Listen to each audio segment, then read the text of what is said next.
Welcome to நிலை happy kitchen.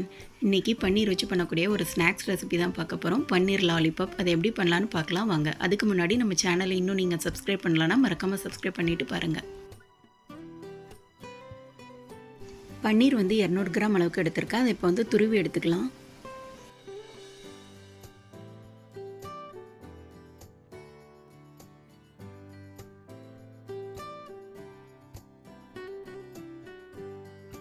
பன்னீரை நல்லா துருவி எடுத்தாச்சு. இது கூடவே 2 கேரட்டை தோல் சீவிட்டு இதே மாதிரி துருவி எடுத்துக்கலாம்.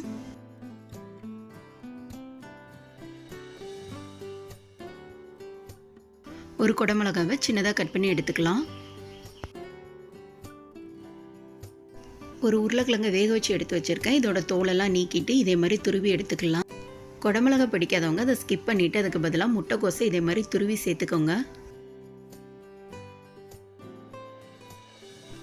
ப்ரெட்டு 7 ஸ்லைஸ் எடுத்திருக்கேன். இது ஒரு மிக்சர் ஜாரில் சேர்த்துட்டு பல்ஸ் மோடில் விட்டு நல்லா தூளாக அரைச்சி எடுத்துக்கலாம்.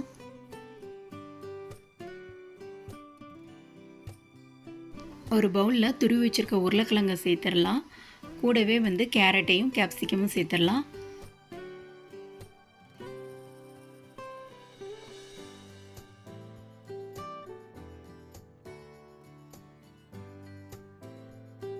பார்க்கும்போதே நல்லா கலர்ஃபுல்லாக இருக்குது. இது கூடவே நம்ம துருவி எடுத்து வச்சுருக்க பன்னீரை சேர்த்துடலாம்.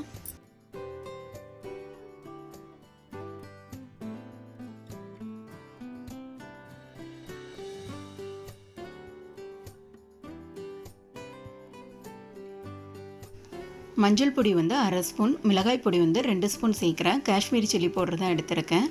கூடவே கரம் மசாலாவும் 2 ஸ்பூன் அளவுக்கு சேர்த்துக்கணும்.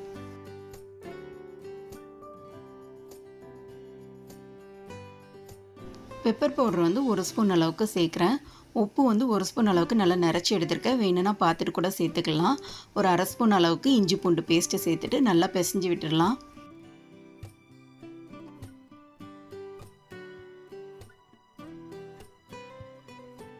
கார்ன்ஃப்ளவர் மாவு 1 டேபிள் ஸ்பூன் அளவுக்கு சேர்த்துடலாம். பிரெட் தூள் 2 ஸ்பூன் சேர்க்குறேன். வேணும்னா கூட கொஞ்சம் கூடுதல் சேர்த்துட்டு நல்லா பிசைஞ்சு எடுத்துக்கோங்க. இது பைண்டிங்காக தான் யூஸ் பண்ணுறேன்.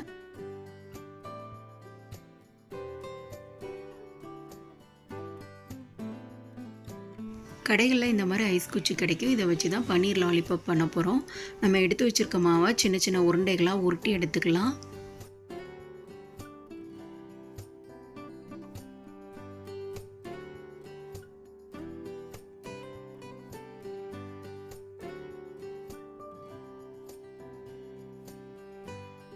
மாவை இந்த மாதிரி உருட்டிட்டு எடுத்து வச்சுருக்க ஐஸ் குச்சி இதோட சொருகி லாலிபாப் ஷேப்புக்கு ரெடி பண்ணிக்கலாம்.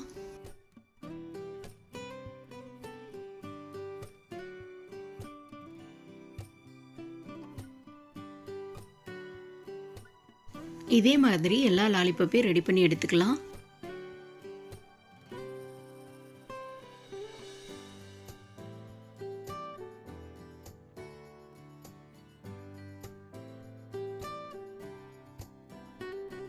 ஒரு பவுலில் 1/2 கப் அளவுக்கு கார்ன்ஃப்ளவர் மாவு சேர்க்குறேன்.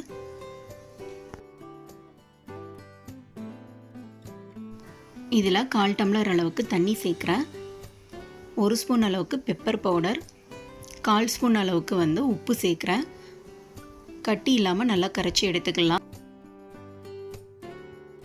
இப்போ ஒவ்வொரு லாலிபாப்பையும் கரைச்சி வச்சுருக்க மாவில் நல்லா டிப் பண்ணிவிட்டு பிரெட் க்ரம்ஸ்லையும் போட்டு நல்லா பிரட்டி எடுத்துக்கலாம்.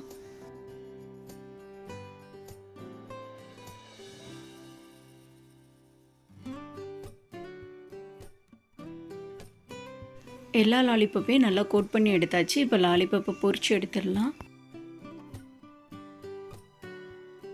ஒரு பேனில் கொஞ்சமாக எண்ணெய் சேர்த்துட்டு ஸ்லோ ஃப்ளேமில் வச்சு லாலிபாப்பை பொரிச்சு எடுத்துடலாம்.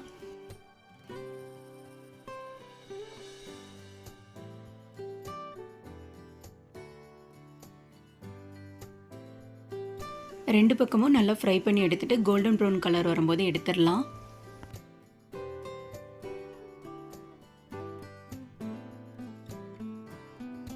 அலுமினியம் ஃபாயில் பேப்பரை இந்த ஐஸ் குச்சியில் சுற்றிருக்கேன். இது வீடியோக்காக யூஸ் பண்ணியிருக்கேன். அவ்வளோதான், சூப்பராக பன்னீர் லாலிபாப் ரெடி ஆகிடுச்சு. இதுக்கு ஒரு சாஸ் ரெடி பண்ணிக்கலாம். இந்த சாஸ் பண்ணுறதுக்கு 3 தக்காளி எடுத்திருக்கேன். நான் நாட்டு தக்காளி தான் எடுத்திருக்கேன். நாட்டு தக்காளியில் புளிப்பு அதிகமாக இருக்கனால இந்த சாஸ்க்கு தான் நல்லாயிருக்கும். ஒரு பாத்திரத்தில் தண்ணி சேர்த்துட்டு தண்ணி நல்லா சூடானதுக்கப்புறம் தக்காளியை சேர்த்து நல்லா வேக வச்சு எடுத்துக்கலாம்.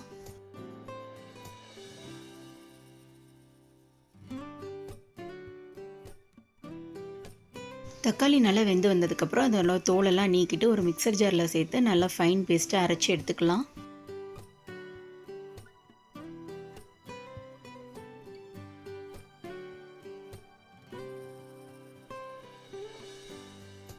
அரைச்சி எடுத்து தக்காளி பேஸ்ட்டில் ஒரு துண்டு பட்டை சேர்த்துட்டு அரைச்சி எடுத்துக்கணும். கூடவே ஒரு ஸ்பூன் அளவுக்கு சுகர் சேர்த்துட்டு அரைச்சிக்கலாம்.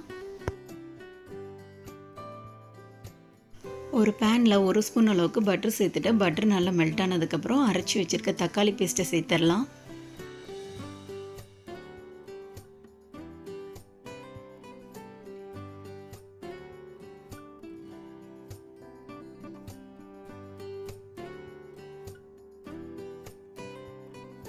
இதோட ஒரு ஸ்பூன் சுகர் சேர்த்துடலாம். ஏற்கனவே பேஸ்ட் அரைக்கும் போதே ஒரு ஸ்பூன் சேர்த்துருக்கோம். இப்போ ஒரு ஸ்பூன் சேர்த்துக்கலாம். ஒரு ஸ்பூன் சில்லி ஃப்ளேக்ஸ் சேர்த்துடலாம். அவ்வளோதான், தக்காளி சாஸ் ரெடி ஆயிடுச்சு. தக்காளி சாஸ் நல்லா கெட்டியானதுக்கப்புறம் ஸ்டவ் ஆஃப் பண்ணிடலாம். ஈவினிங் ஸ்நாக்ஸுக்கு ஒரு பர்ஃபெக்டான ரெசிபி இது. கிட்ஸுக்கு ரொம்பவே பிடிக்கும். பன்னீர் லாலிபப்பை நீங்களும் வீட்டில் ட்ரை பண்ணி பார்த்துட்டு எப்படி இருக்குன்னு கமெண்டில் சொல்லுங்கள். நம்ம சேனலில் வர வீடியோஸ் உங்களுக்கு பிடிச்சிருந்ததுன்னா மறக்காமல் சப்ஸ்கிரைப் பண்ணுங்கள். உங்கள் ஃப்ரெண்ட்ஸ் அண்ட் ரிலேட்டிவ்ஸ்க்கும் ஷேர் பண்ணுங்கள். Thanks for watching.